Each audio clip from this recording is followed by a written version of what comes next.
It's Tuesday, and guess what? On Tuesdays, I play. So, for those of you who are new to us, welcome to the Righteous Rebels. And if you're coming to us from the Righteous Rebel page, LinkedIn, or YouTube, we just say thank you. Thank you for joining us. And so today we're going to start Tuesday Adventure out with our being present with watercolors, which is a really interesting thing for me this morning because I'm getting an opportunity very unexpectedly to be present with a lot of life and passing and family things and present to what I need in current moment. And so, with that said, I'm excited that I get to be here today and to be able to have this opportunity and to share it with you and to just practice letting go of pieces of perfectionism that still want to have a big, tight grasp inside of me. Maybe you experience that as well. And then also just the letting go and being in the process of creation and in the process of life. Um, and because it's tender, I'm just going to turn it over to Leah and say, take it over, sister. Yeah, of course. And thank you so much for that awesome introduction, Jen. This is the whole idea of creating the whole blah, blah, blah, blah, blah. Let me try that again. The whole idea of putting this on is to create spaces for us to have to play. Sometimes we just need a buddy to do things with. Sometimes we just need to have a space to say, like, what are you doing? Can I check that out? Like, I'm not sure where to start. So this is an invitation to you to just let it be okay to start. And if you take some ideas, we're going to talk about all things creativity and just get into our flow. So all you need for this is a glass of water, a paintbrush, anything you have is good, and you'll develop your taste as you go.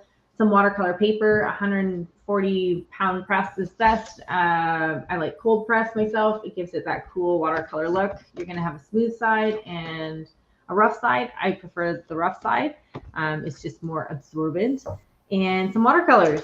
So whatever you have, even if it's your kid stuff, something you found at Walmart, whatever works. Just this is a practice in showing up. So I'm going to switch my camera. And today we're just going to talk a little bit about the whole idea of I don't know what to do and what if I run out of ideas. And this is a little tight for the camera, but that's going to be okay. Maybe like that a little bit. I think sometimes when we're in creation or we're thinking about being in creation, we worry about, but what if I run out of ideas? Or that was my best idea. How will I ever come up with more? Or and today I just really want to talk about where those ideas come from. So when I think of creativity, I think of an infinity sign. So my invitation to you today is to just play around with infinity signs. I'm going to choose blue, different variations of blue, and just make the infinity sign because that's how I feel about creativity. It's a constant flow. You can make them all sizes, you can do different colors, whatever your heart calls you to do, just let it do its thing. And I'm choosing blue today. As we go on, I'll share a little bit more about color theory and just some of the meanings behind the colors that we choose. That's a whole fascinating thing in itself. But I love the feel of an infinity sign and how it just flows. There's no beginning, there's no end. It's just where you're going to tap into the flow. I'm going to change up my blue here a little bit. So maybe I'll make a big infinity sign around all the blues, all the other ones.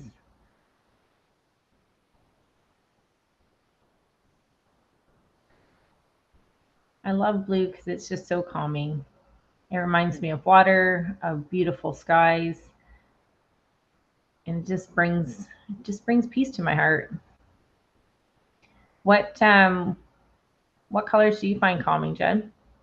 Well, I actually chose blue and kind of green, like our logo colors. I love our logo colors because they are about healing and calmness and bringing peace. So that is what I chose today, as to start off with as well.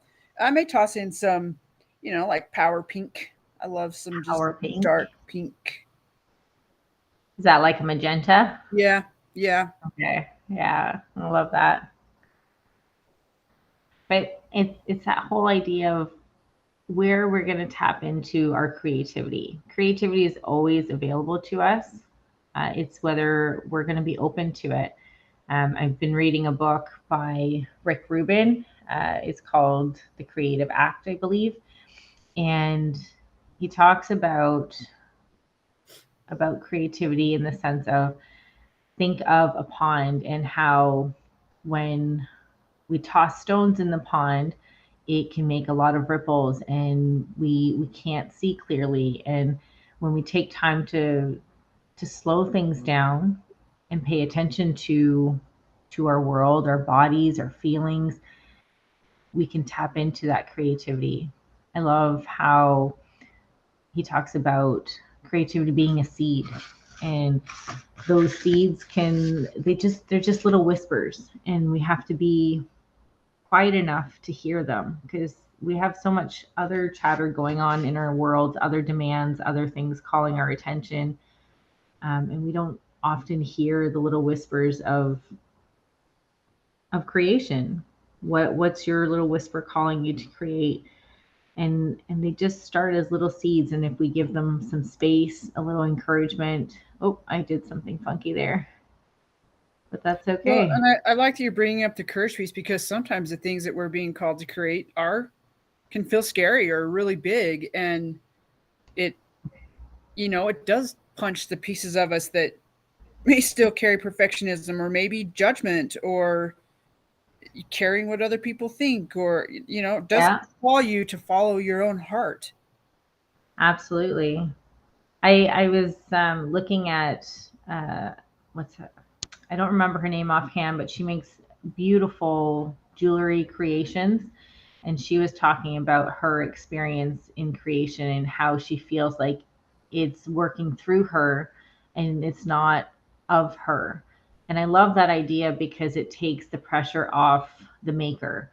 It's just a matter of being a channel, an opening for flow to happen. And and it also, like you said, Jen, it takes courage to follow that flow and show it, one, to listen to it and not feel like, oh, it's so dumb, it's no one's going to get it, and all the judgment we have around taking that leap, but also having the courage to share. um, I mean, that's what I love about creativity. It's a sharing of ourselves, but it's also vulnerable. Like, we attach a lot of ourselves to the things that we make, and that Well, I can think feel that just really goes scary. to that piece of it's not it's not us, it's something that's moving through us, which can be a really tricky thing, because we as humans want to I feel like we have the tendency to want to attach everything to us. It's make it about us, or that we did that, when instead of being the conduit. It's so easy for me to do with words. Like when I'm teaching, it's so much easier for me to just let go when I'm doing words and trust that I'm a conduit. But the art piece, like that's more challenging for me. Or even sometimes my music. Mm, more vulnerable, Yeah, I think more to so. seeing. I think so, because Interest. it feel. I mean, the words are coming. I don't. Yeah, it's fascinating. That is fascinating. I love that though. But just the fact that where you feel more liberty to let go. Um, and I wonder why that is with your words, and maybe how they resonate or how you resonate with them, or just maybe it's a more no, I don't know. I think Interesting. sometimes, as you're saying that, I think I actually step into it with a knowing um that I get to be the conduit, and that what happens is I start talking and people will ask a question, and then something comes to my mind that I'd never even thought about, and then other things, like it just takes this whole life of its own, which is what I love Mm, about teaching that way, is instead of me coming with a program or something that I have planned, I come with the intention to speak to the people and the energy of the room that I'm in, and I choose to let the magic happen. Whereas I think I'm not quite there yet with art.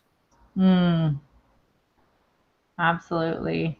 And it's funny because I feel kind of the opposite that way. Like if you ask me a question, I find myself freezing, and because I want time to think about it, and I find I can express myself more effectively when I write it, or when I'm in the making of art, like when I'm painting, it's usually like an image that comes to mind, and it'll pester me until I do something with it, and or it'll just pass me by. And um, it's just interesting those seasons that we go through when we feel more tapped into that source of creation. um, I just love that it takes it out of your hands though, but it has to find you working. It has to find you Well, in that and moment. I love the piece where you're like, it takes it out of your hands.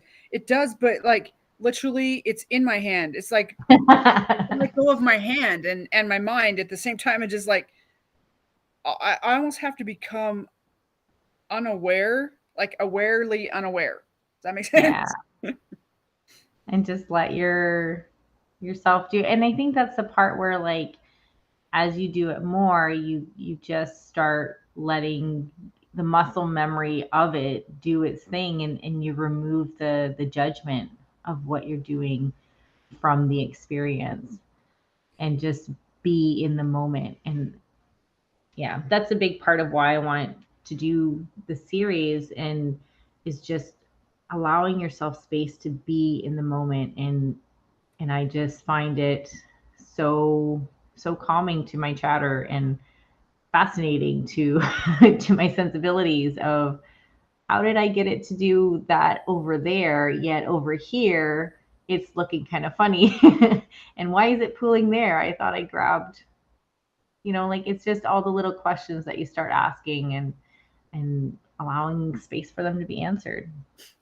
You know, I was listening to Anne Lamont this morning, and she she has a chapter on perfectionism, oddly enough, and she was just talking about how perfectionism holds us back from creativity and being the conduit. But one thing she said that really I think struck home with me is that it's a way to try and control the cleanup that can come with things like the messes that can be made through just living life or through creativity. And I was like, oh man, that really struck home, and it definitely gave me some things to ponder, both in art and just in life. Like where are those pieces still wanting to rear their ugly heads, and what messes am I trying to control? You know, Mm, having to clean up later. yeah, that's funny, and I think we'll save that conversation for another piece. I've had messiness a lot on my mind lately. But we'll save that for another day, and maybe just make have some fun in a different way. I'm going to leave it there, but my page is pretty much full. I'm sure I could fit more on, but I just want to thank you for showing up, for yourself, for practicing being present and trying something new, or if anything, just listening to the ideas of creativity and how it can enrich your life. We'll be doing this every day on here on LinkedIn, Facebook, and on the Facebook or LinkedIn, Facebook, and on YouTube. And let it be an experience of whatever you want it to be. And yeah, that's what I got. Awesome. This was good for me. I hope that it was good for you, and we would love to see your artwork over at the Righteous Rebels page. We do have an art gallery in there. Feel free to just go on, click let me in. Actually, I think it says join, Join. and we're happy to have you be a part of the group and a part of the amazing community that Righteous Rebels is. This is what mine currently looks like. Oh, how fun. And then go over and feel free to post your artwork in there and let us celebrate you. We're really big on celebrating every win. And sometimes that just means you opened your eyes and you got out of bed. Maybe it just means you opened your eyes. But the fact that you're showing up for yourself is such a beautiful thing. And we love celebrating that. And there is power. There's power in showing up for you. And then you just never know. You just never know what that showing up for you is going to do for other people. It just reminds me of a post I saw from Michael Mintz this morning about priorities and prioritizing yourself and this whole idea of burnout and how we're often prioritizing other people's priorities over ourselves, and taking some time for you to just center yourself and find calm before you can face the next storm is so important. So that's some permission that you need to take that space today. Awesome. Leah, I'm going to let you take us out. All right. So with that, remember, be bold, be brave, and be a rebel. See you soon. I'll see you soon.